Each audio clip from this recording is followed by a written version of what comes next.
குழந்தைகள் மற்றும் சிறப்பு சேவைகள் துறை நம்முடைய இந்த துறையினுடைய பெயர் மாற்றம் செய்துள்ளது மட்டும் இல்லாமல் நம்முடைய முதலமைச்சர் அவர்கள் பல்வேறு திட்டங்களுக்கான நிதி ஒதுக்கீடும் செய்து வருகிறார்கள். இந்த துறையை இப்பொழுது புத்துணர்ச்சி பெற்றுள்ளது என்று கூற முடியும். புதிய கட்டடங்கள் கட்டப்பட்டுள்ளது. குழந்தைகள் இல்லங்கள், அதுபோல் கூர்நோக்கு இல்லங்கள், குற்ற செயல் புரிந்ததாக கருதப்படும் அந்த குழந்தைகளுக்கான கூர்நோக்கர் இல்லங்கள், பாதுகாப்பு இல்லங்கள் எல்லாமே இந்த துறையின் மூலம் முறையாக நடத்தப்பட்டு வருகிறது. குறிப்பாக இந்த குழந்தைகள் இல்லத்தில் தங்கியுள்ள பிள்ளைங்களுக்கு 18 வயசு வரை மட்டுமல்லாமல் 21 வயசு வரைக்கும் அவர்களுக்கு வேண்டிய கண்காணிப்பு, அவர்களுக்கு வேண்டிய வசதிகளை செய்து கொடுப்பதையும் இந்த துறை பொறுப்பெடுத்துள்ளது, உறுதி செய்து வருகிறது. 17 வயசில் +2 முடித்தாங்களும் நாங்கள் அவங்களை வெளியே அனுப்புறதில்லை. இங்கே இல்லத்திலே தங்கி அவங்களுடைய படிப்பை தொடர்றதுக்கு அவங்களுக்கு அட்மிஷன்லேருந்து எல்லாமே அந்த மாதிரி அந்த பிள்ளைகளுடைய கல்லூரி கல்வி வரைக்குமே நாங்கள் எல்லா உதவிகளும் அந்த பிள்ளைகளுக்கு பண்ணி வருகிறோம். அதே மாதிரி அவங்களுக்கு இந்த அரசு வந்த உடனே அவங்களுக்கு சாப்பாட்டினுடைய அளவு, பிள்ளைகளுக்கு கொடுக்கக்கூடிய அந்த அளவு, சாப்பாட்டு அளவு வளரிளம் பெண்களுக்கு அதிகரித்து வழங்குகிறார்கள் நம்முடைய முதலமைச்சர் அவர்கள். அதுபோல் பிள்ளைங்களுக்கு பார்த்திங்கன்னா டிராயிங், டான்ஸு, அவங்களுக்கு மோனோ ஆக்டு, இல்லை அவங்க ஃபோட்டோ எடுத்து பழகுறோன்னா அந்த ஃபோட்டோ எடுக்கிற அந்த பயிற்சி, விளையாட்டு பயிற்சி என்று பிள்ளைங்களை எங்கேஜாக அதை ஃப்ரீயாக வைக்கக்கூடாது, ஒரு சோம்பேறித்தனமாக இருந்துவிடக்கூடாது, ஐடியலாகவும் இருந்துடக்கூடாதுன்றதுக்காக அவங்கள ஃபுல்லி அவங்களுக்கு பல்வேறு பயிற்சிகளை சொல்லிக் கொடுக்குறோம். ப்ளஸ் டியூஷன் கிளாஸ் என்று இந்த பிள்ளைங்களுக்கு எல்லா வசதிகளுமே நம்முடைய முதலமைச்சருடைய உத்தரவுப்படி செய்து கொடுக்க வருகிறது. முதலமைச்சர் ராணிப்பேட்டையில் பார்த்தபோது எல்லா பிள்ளைங்களும் கட்டாயம் கட்டில் வழங்கியே ஆகணும், தரையில் படுக்கக்கூடாதுன்னு சொன்னாங்க. அதன்படி எல்லா அரசு இல்லங்கள்லேயும் நம்ம அந்த கட்டில் வசதி உள்ளிட்ட அடிப்படை வசதிகள்லாம் அந்த பிள்ளைங்களுக்கு வசதியே நம்ம அரசு வந்தப்புறம் செய்து கொடுத்துருக்குறோம். இவ்வாறு இந்த கூர்நோக்கில் உள்ள பிள்ளைங்களுக்குமே அவர்கள் அங்கே இருக்க வரைக்கும் அரசு எல்லா பயிற்சியும் அவங்களுக்கும் கொடுக்குது. டிராயிங் பயிற்சி, மியூசிக் பயிற்சி எல்லாம் கொடுக்கு. இவ்வாறு எதிர்கால சமுதாயமாகிய இந்த பிள்ளைங்களுக்கும் அரசு தரமான ஒரு கல்வியும், நல்ல வசதியும், நல்ல ஒரு மனநிலையும், ஆரோக்கியத்தையும் கொடுக்க வேண்டும் என்ற உன்னத நிலைக்கு ஒரு உயர்ந்த எண்ணத்தோடு முதலமைச்சர் அவர்கள் இத்துறையிலே பல்வேறு திட்டங்களை தந்துள்ளார்கள் என்பதை கூறிக்கொள்ள விரும்புகிறேன். முதல்ல வாழ்த்துக்கள். ஒவ்வொரு ஆண்டும் இதை நடத்துறதுக்கு, ஏன்னா அப்பா அம்மா இல்லாதவங்க பசங்க, சிங்கிள் பேரண்ட் இருக்கவங்க. ஆமாம். இப்போ அரசு பணி இடஒதுக்கீடு வேலைவாய்ப்பு பிரிவில் 3% விளையாட்டு பிரிவில் இருக்கு. ஆமாம். அது இவங்க இதில் வின் பண்ணால் அவங்களுக்கு வாய்ப்பு இருக்குது, அரசு பணிக்கான வாய்ப்பு கண்டிப்பாக உண்டு தானே. இதுவும் அரசு பள்ளி தாங்க அவங்க படிக்கிறதுமே. அநேகமாக சொன்னல 6ஆம் வகுப்புலேருந்து ஏற்கனவே அரசு பள்ளியில் சேர்த்து விட்ருக்கோம். பிள்ளைங்க இல்லத்தில் உள்ள பள்ளியிலே படிச்சுட்டு இருந்ததை மாற்றி நம்ம 6ஆம் போயிட்டுருக்காங்க. இந்த வரும் ஆண்டிலேருந்து 1ஆம் வகுப்புலேருந்து அவங்க அரசு பள்ளியிலே சேர்ந்து படிக்கணுன்றது. அதற்கு கொஞ்சம் சில இல்லத்தில் சில இடங்களில் இல்லத்துக்கும் அந்த அரசு பள்ளிக்கும் தூரம் இருக்குது. இப்போ அவங்களுக்கு வாகன வசதி ஏற்பாடு பண்ணி பிள்ளைங்களை சேஃபாக பாதுகாப்பாக படிக்க வைக்கணுன்றது பண்ணுறோம். அதனால் அந்த 3% இடஒதுக்கீடு இவங்களுக்கும் உண்டு. இப்போ இவங்களுக்கு இந்த பேண்ட்லாம் பயிற்சி கொடுக்குறாங்க பாருங்கள், அது நம்ம போலீஸில் இவங்களுக்கெல்லாம் இது இருக்குது, முன்னுரிமை கிடைக்குது, வேலைவாய்ப்பு கிடைக்குது.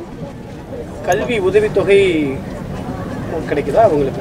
அதாவது இப்போ புதுமை பெண் அவங்க படித்தாங்கன்னா கிடைக்குங்க. புதுமை பெண் உதவித்தொகை கிடைக்கும், தமிழ் புதலும் கிடைக்கும், ஸ்காலர்ஷிப் உண்டு, பிற்பட்ட நலத்துறை எல்லாமே நார்மலாக இவங்களுக்கு உண்டுங்க. ஆனால் 12 வரைக்கும் எங்களுடைய இல்லத்திலே இருந்து தான் நம்ம உணவு, உடை, உறையுள் எல்லாம் கொடுக்கறதுனால அந்த உதவித்தொகை கிடையாது. எல்லா பராமரிப்பு செலவும் பார்த்துக்குறோம். ஆனால் அவங்க மற்ற பிற துறையிலேருந்து வந்த கல்வி உதவித்தொகை எல்லாமே அவங்க பெற்று பயனடைகிறாரு. இல்லை, அது ஏற்கனவே முதலமைச்சர் அறிவிச்சிருக்காரு இல்லையா. தோழி அந்த பணிபுரியும் மகளிர் விடுது அதிக வரவேற்பு பெற்றுள்ளது. சென்னையில் உள்ள அடையாறு அங்கெல்லாம் பார்த்திங்கன்னா இன்றைக்கி காலியாரா நாளைக்கு ஆள் உள்ளே வந்துடுறாங்க. அந்த அளவுக்கு ஒரு தேவை இருக்குது. அதனால் தேவையை அறிந்து சென்னையில் அதிகப்படியாக தோழி பணிபுரியும் மகளிர் விடுதி தொடங்கிட வேண்டும் என்று உத்தரவிட்டிருக்கிறாங்க.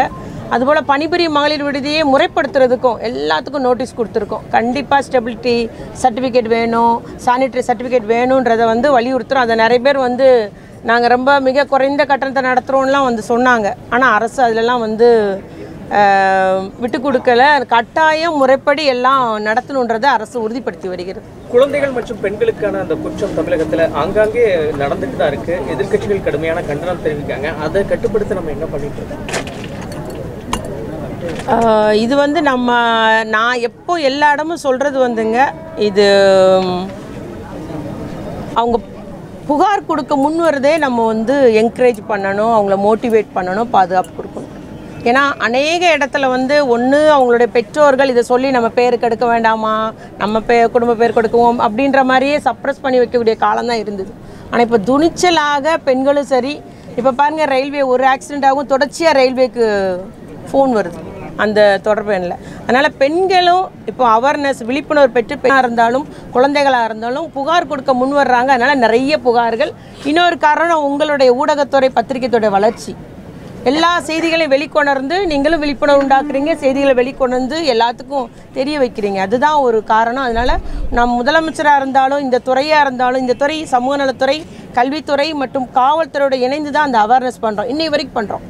தொடர்ச்சியாக 9th to 12th முதற்கட்டம் பண்ணிகிட்டே இருக்கோம். அப்புறம் ப்ரைமரி அந்த நம்பரையும் சொல்கிறோம்.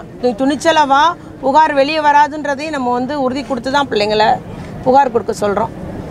இது வரைக்கும் யார் புகார் தாரான்றது வெளியே வராமல் இருக்குது. குழந்தைகளுக்கு அந்த ஒரு அண்ணா யூனிவர்சிட்டி இன்சிடெண்ட் மட்டும் வந்துருச்சு. அதுக்கு வந்து தமிழ்நாடு அரசு காரணம் இல்லை, அது நெக் வந்து ஒத்துக்கிட்டாங்க. அதனால் நம்ம வந்து யார் புகார் தாரார் என்ன யாருன்றது அடையாளப்படுத்தப்படாது, வெளியே தெரியாது, புகார் தர முன்வாருங்கள் அப்படின்றத நம்ம எல்லாத்திட்டையும் சொல்கிறோம். 10-9-8 இருந்தாலும் சரி, 1-8-1 இருந்தாலும் சரி, இல்லை சைஃபர் கிரைம் 19-30 இருந்தாலும் சரி, எல்லாமே நம்ம விழிப்புணர்வு உண்டாக்குறதுனால தான் இந்த எண்ணிக்கை அதிகரித்து வர்றது வந்து எங்களுக்கு வந்து நல்ல விழிப்புணர்வு உண்டாக்கியுள்ளது அப்படின்ற எண்ணம் தான் என்னுடைய கருத்தாக நான் கூற விரும்புகிறேன். சென்னை வந்து பெண்களுக்கு பாதுகாப்பு இல்லாத இடமா அப்படின்னு சொல்லிட்டு தமிழக ஆளுநர் விமர்சனம் வைக்கிறார். அவர் தெரியாமல் சொல்கிறாருங்க, இல்லை தெரிஞ்சும் தெரியாமல் சொல்கிறார். அப்படி தான் நான் சொல்ல விரும்புவேன். ஏன்னா பிற மாநிலங்களோட ஒப்பிட்டு பார்த்தா அவருக்கு தெரியுங்க. சென்னை வந்து பாதுகாப்பான ஒரு இடம் தான். எல்லா பிள்ளைகளும் இங்கே வந்து படிக்கிறாங்க. தமிழ்நாடால் எல்லா பிள்ளைகளும் இங்கே வந்து படிக்கிறாங்க. அதனால் ஒரு சில நிகழ்வு அங்கங்கே நடக்கிறத வச்சு அந்த ஒரு தகவல் அவங்க சொல்லக்கூடாது. பிற மாநிலங்களெல்லாம் அநேகமாக மறைக்கப்படுது. நடந்த தகவல் எங்கேயுமே வெளிவதில்லை. இங்கே நம்ம வந்து 4வது தூணாகிய பத்திரிகை துறையும் நல்ல ஒரு ஜனநாயக முறையோடு இருக்கிறீங்க, எல்லாம் இருக்கிறதுனால இங்கே எல்லா செய்தியும் வெளியே வருது. அதுதான் காரணம். ஆகவே அவர் தெரிந்தும் தெரியாது போல் கூறலாம். நன்றி.